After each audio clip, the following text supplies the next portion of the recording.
Dave, welcome to your first Phocuswright conference. Yeah, thanks for having me. Excited to be here today. Great to have you here. So we have heard a lot of talk over the last, I think, probably couple of years about this idea of Airbnb expanding beyond the core. Yeah. And I have heard Brian Chesky use the phrase that the profile is really at the center of this future kind of solar system that is being envisioned for Airbnb.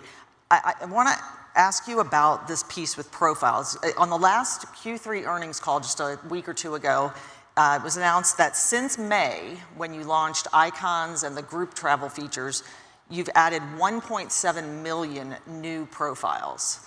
That's a pretty incredible figure because everybody that wanted to have an opportunity for the icons had to create a profile, correct? Yes. Okay, so, and my understanding, they're much more detailed. You know, when I look, I brought out my app here so I can have it as a reference. You know, you're asking things like, where did I go to school?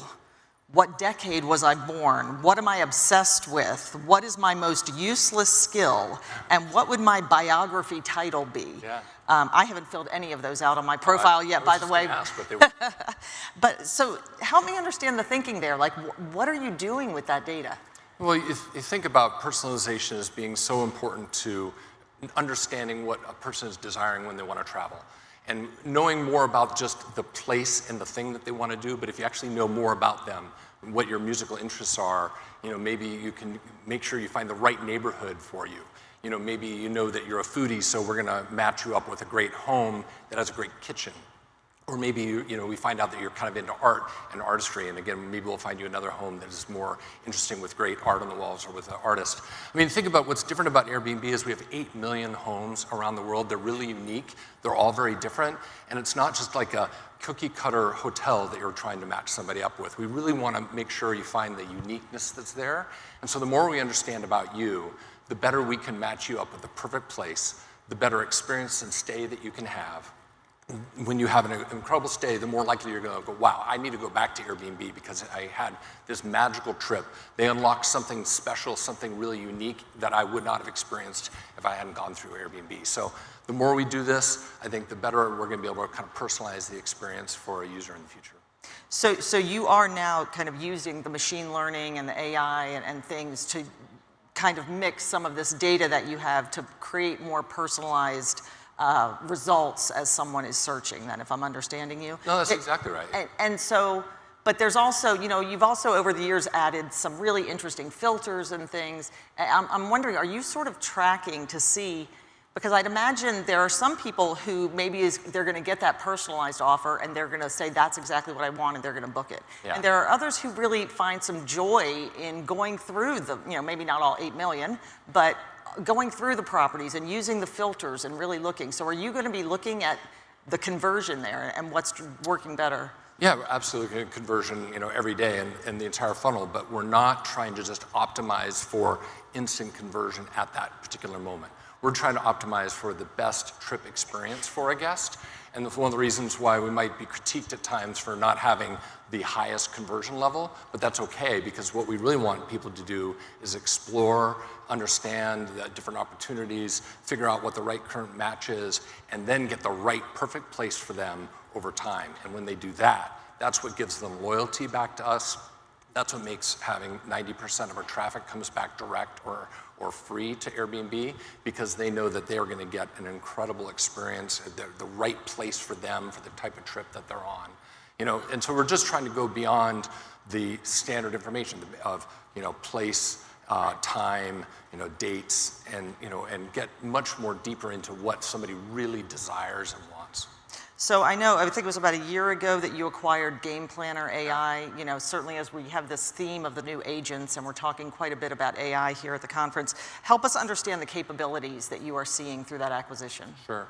I mean, you know, artificial intelligence, you've had a lot of the discussion in this conference about it, right? I think it is at the same time maybe the most overhyped thing in the short term, but I think it's kind of underhyped in the long term. And Game Planner has been a great acquisition for us because it's infused technology and knowledge into AI that's kind of turbocharged our understanding of what we could do, and it's going to help with the kind of the roadmap of the future capabilities that we'll be rolling out. And again, a few people have talked about the simple things that are happening now, things like making customer support much better. Right. But again, you go back to Airbnb, we have a unique problem that others don't have, and it's just the size and scale and difference of all the different kinds of properties. When you're matching up tens of millions of guests with millions of unique properties, you end up with so many more maybe complicated issues that you gotta resolve. And so when we do that better, AI unlocks that with CS, and then we're improving just the service itself for hosts. Things like we have a new photo tour that makes the photos be displayed in the right order and in a way that people can understand the way the properties are going. So we're using AI for that. And then the more that we know, the personalization, that you're, a music lover or, have 2 cats at home, we can, understand, okay, this is how we can kind of do a better job of matching. And we can use AI to kind of unlock, a better experience for you. What about, are you looking at like generative AI for a natural language search capability? So I could go on and say, I'm looking for a 2-bedroom house with a pool and, in a residential neighborhood or something like that. We're looking at it. We had an early opportunity to actually work with, ChatGPT and integrate it into Airbnb. And we actually went a fair ways to kind of designing something that we might put onto Airbnb, and we were not satisfied with it.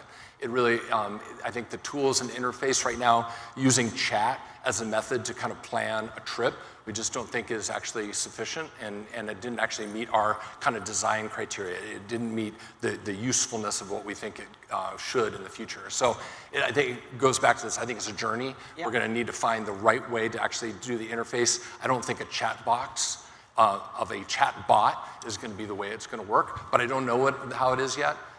But we're actively, working behind the scenes to figure that out. Okay, we'll be watching your next update, I guess, come next May, right? Exactly. So let's talk now a bit more about this expansion beyond the core. So, Brian Chesky has said that you're intending to launch 1 to 3 new businesses annually. I know on your most recent product launch, you have the co-host marketplace, where now someone can, in effect, hire someone else to help co-host their property if maybe they're not capable or don't want to do it all on their own.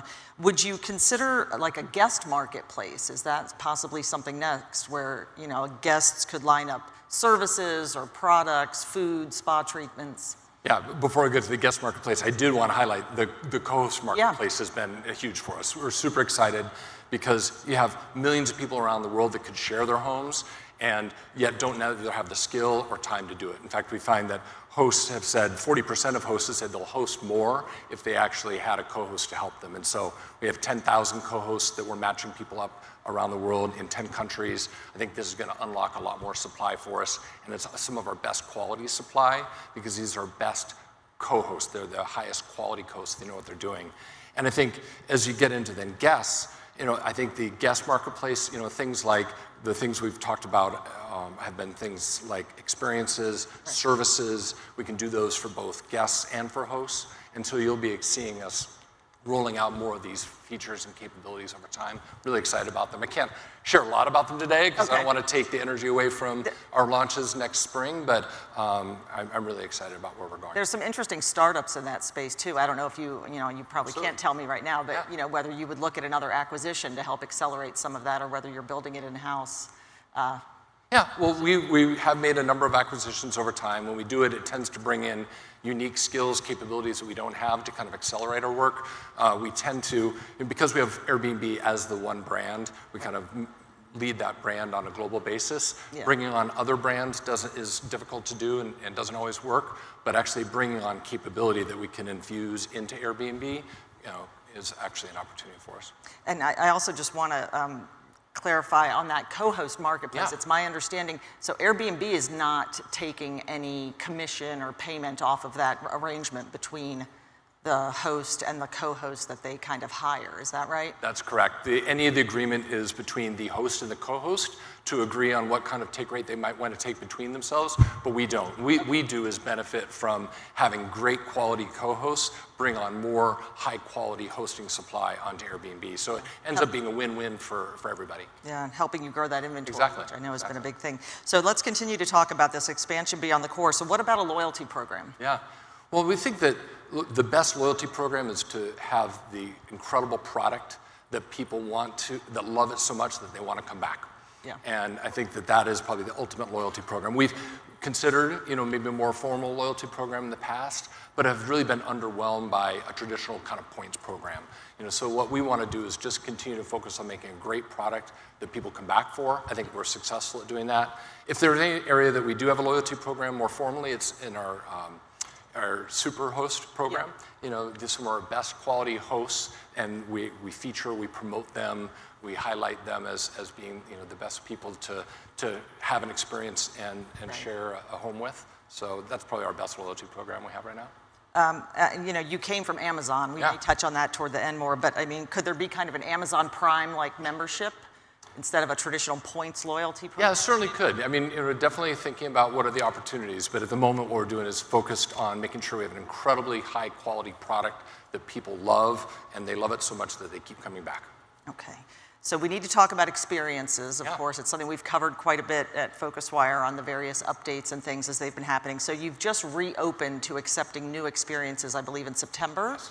Can you give us an update on what's happening there? And are you seeing a lot of experience? Because you've also tightened up the criteria, if I understand. Yeah, some of the themes actually I had in the earlier conversation up here was about making sure that the experiences, they use the word authentic. I would use it making local connections, in-person connections where people really feel the place that they're at, and making sure that those are high quality experiences that you can uniquely get through Airbnb. I don't have a lot more I want to share about it than that today, but just know that we care about the quality of those experiences, the local kind of culture comes out, and that they're affordable. You really need to make sure that those are affordable experiences. You get so unique and expensive, and then they're actually not beneficial to a large number of people. And it sounds like you believe you can do that at scale, even if they're intended to be really unique, I think exclusive to Airbnb? Many of them will be, many of them are today. I think that absolutely can scale. And I think it also, again, goes back to the experience that you get when you stay in an Airbnb and you combine it with an amazing experience, that you put those two together and you end up with amazing secret sauce. And I've heard Brian Chesky also say that you're going to kind of reimagine your search and discovery engine to cross-sell experiences as someone is booking a home. Is that kind of one of those pieces that's in development? Well, you thought about it in the talk right before you and I came on, where you talked about people being inspired by what to do, maybe right. even before where they go. So there's a point where the timeline of people making those decisions is changing, and it may be very different by the person. And so if we can combine those two together, sometimes a person's going to be inspired by the thing they want to do, sometimes it's going to be the place they want to go, and tie those two together. That's the merchandising, right? That's going to, and then you do this with AI in a way that is maybe personal. The way in which you might plan your trip might be different than the way I plan mine. And so we're going to just see more personalization in that process over time. Okay, all going back to these interesting little questions Yeah. that you've asked me, right? Sure. Okay, so as you're adding new lines of business, would you also potentially consider like sponsored listings to bring in revenue through advertising? We've talked about sponsored listings a number of times, and over time, I believe that we could add some form of promoted listings. I think we've been really careful about that because we don't want to over-index on professional supply, non-differentiated supply that actually takes away from the core of our business, which are the millions of individual hosts. Like the vast majority of our 5 million hosts are individual hosts that are sharing their own home or maybe a second home. So we have to be careful that we don't over-professionalize the platform through it. So to the extent that we would do it, we would want to make sure that it's also benefiting the guest too, because sometimes if all you do is promote the ones that are being promoted, you may also not be sharing the perfect place for that guest. Right. They might stay once, you might make a better dollar in that immediate transaction, but they're not going to come back again because they're not really happy with it. So a long way of saying, I think we will do that over time. It's just important for us to get the design right in a way that supports our individual hosts and gives the guest a great experience. That's what's number one, more than us trying to make more money on a particular transaction. Okay, so let's talk a bit about growth plans then. Yeah. So 8 million properties you have right now, 5 million hosts, I believe Yep. you said. So give us a sense of where that's going. What's the roadmap for growth and maybe where around the world? Yeah, our roadmap for growth has had 3 legs, and we've talked about a couple of them. But one is perfecting the core service, really making sure that we have an incredibly high quality service. One of our biggest complaints is still that we are inconsistent with how people experience Airbnb. It's some of its strengths. It's like, wow, I get this amazing, unique kind of property, but can I trust that it's always going to be amazing? So we're perfecting the core service. We're doing really great improvements there. We've removed 300,000 low-quality properties in the last year. We're definitely up-leveling that quality. The other has been international expansion. 70% of our business is made up of just a handful of countries, even though we're in 220 countries around the world. And so we're just under-penetrated in many, many countries. And so we're expanding by making sure that we're showing up relevantly, locally, in market around the world. Like, for example, in Japan here recently, we just did a new marketing and product campaign. So we've improved the product to make it more effective for local Japanese travelers traveling to a weekend destination. And then we have a whole marketing campaign around that. And so while we're an incredibly small percentage of the travel market in Japan, we think we can grow that. And in the last third quarter, we had double the rate of growth in our expansion markets relative to our core markets. So that's the second leg. And then it's expanding beyond the core, which we talked about. And don't have as much to say, but that'll be experiences, services, and other things that we'll be providing over time. As we hear Booking.com and Vrbo, Expedia talking about growing, Expedia has just taken on or moved 1 million properties to Vrbo that are the more urban types of rentals, short stay. How do you continue to differentiate as potentially these other players are also trying to really grow and take some of the share? Yeah, I think a key part of our differentiation is to make sure that we show up where we're connecting people in the real world. We're connecting people with real communities, we're connecting people in the unique kind of stays that we can kind of provide, and it's that unique differentiation that I think is going to continue to fuel our growth. And as any of these things we're doing to expand beyond the core are just going to be additive to the core experience of our stays business. So I think that's the way that we'll stay relevant and why people will continue to come to us directly. As we're talking about your global growth strategies, of course, regulation has been an issue in cities around the world. How do you envision continuing to navigate that? And I know I've heard Brian Chesky mention working with cities on regulations. Is that happening? Like, give us an update on what's taking place there. Yeah, we care very much about how we show up in communities around the world, and we want to make sure that we're good partners and good stewards of those communities. I feel really good about our regulatory position right now. 80% of our top 200 markets already have some form of regulation in place. I think there are only a handful of places that have been more challenging, and things like New York City, which has kind of a pretty draconian kind of regulatory environment, have just seen the negative benefits, the negative impacts of it. I don't think the laws that they put into place have actually served them in the way that they think that they might have kind of served them. It's really taken away the ability for people to kind of travel into the actual communities. It's really only benefited the hotel industry. It has not actually helped with the cost of living in those communities. And I think it's actually a cautionary tale that over-regulation is actually really negative for a community. But do you see any chance of backpedaling on any of those? I think over time you're going to see that cities had unintended consequences with some of the regulation that they've had and are not actually serving the objectives that they might have set out to achieve in the beginning. I would also just want to ask you, this is a little bit of a one-off, but you acquired Hotel Tonight in early 2019. You were CFO back then, right? I was CFO. Okay. Yes. So in recent years, we've heard very little about that. What's happening with Hotel Tonight? We've been very happy with the acquisition of Hotel Tonight. It's a great team. The Hotel Tonight brand and product works really well and is a great service. If you haven't tried it, please give it a go. But they're also actually bringing on really great hotels onto Airbnb as well. So, we do have hotels on Airbnb. Many of them are boutique, unique hotels, and the Hotel Tonight team helps us facilitate that, and it's been really great. So I mentioned that you came to Airbnb from Amazon, 17 years at Amazon. Any particular learnings that you think you brought from that experience that have been useful? Yeah, it's interesting. When I joined Amazon back in the late 90s, we were just a bookstore and we were expanding into CDs and DVDs. We thought like this thing could be really huge in expansion. And when I first met Brian to talk to him about the opportunity in Airbnb, it's his similar vision of taking Airbnb from just this more narrow vision of stays into many more opportunities over time. And this is what expansion beyond the core is. That vision, I think, got delayed a little bit in COVID and kind of slowed us down. But I'm really excited as part of this new role as Chief Business Officer to help take us to expand well beyond where we're at today. So take some of the learnings from Amazon's expansion from its core of books, like we're taking our expansion from our core of stays into the future. Okay, that makes a lot of sense. As we're wrapping up, I just have to ask, I understand you're a ski racer. I am. I was. Yeah. Super interesting. There's probably a lot we could talk about there, but any influence on your work, the experience of being a ski racer? Yeah, I think tenacity. Like, it's just, you have to kind of be, grind it out and be tenacious in the work you do every single day. All right, wonderful. Dave Stephenson from Airbnb, thank you so much.